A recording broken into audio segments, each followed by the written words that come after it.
पर भगवान शंकर को धतूरा क्यों चढ़ाया जाता है? वो धतूरे का प्रमाण क्या कहता है? तो शिव महापुराण की कथा में रुद्र संहिता के अंतर्गत महाराज अगर आप पढ़ेंगे तो उसमें व्याख्यान वर्णन मिलेगा कि मनुष्य के जीवन में प्रतिदिन असत्य बोलने में आता है।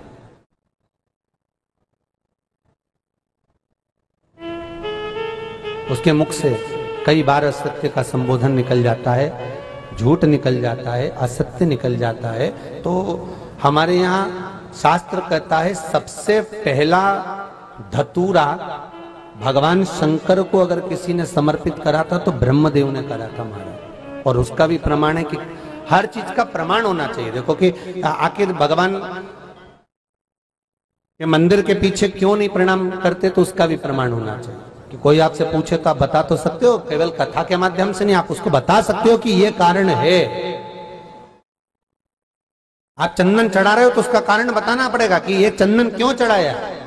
चावल चढ़ाया तो उसका कारण बताओ कि अग्नि पुराण में लिखा है कि अक्षत की महत्वता क्या है।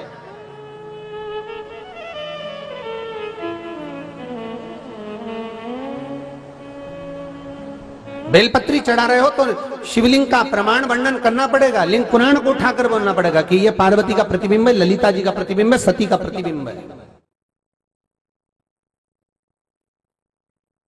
एक एक चीज को आज के समय में अगर आप किसी को कोई राय दे रहे हो, कुछ बता रहे हो, तो प्रमाणित करना पड़ेगा कि ये आपको यहां से इसका वर्णन है और आपको ये करना पड़ेगा, उसके अनुसार ये कर्म है।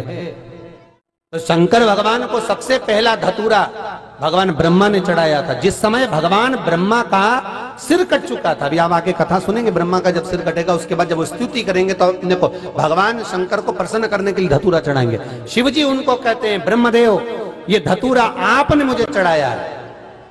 और क्यों चढ़ाया? क्योंकि आपने असत्य बोला था, उस असत्य को नष्ट करने के लिए आपने मुझे धतूरा समर्पित करा। इसलिए हिंदू धर्म में नियम है, महीने भर में, 2 महीने में, 4 महीने में, 6 महीने में, साल भर में, 2 साल में, 1 साल में कम से कम एक धतूरा शंकर भगवान को समर्पित करना चाहिए। जिस दिन धतूरा समर्पित करो उसके पहले जितना समय निकला उसमें आपने अगर झूठ बोल भी दिया हो तो भगवान शंकर उसको नष्ट कर दें, इसलिए उस धतूरे का समर्पण होता है।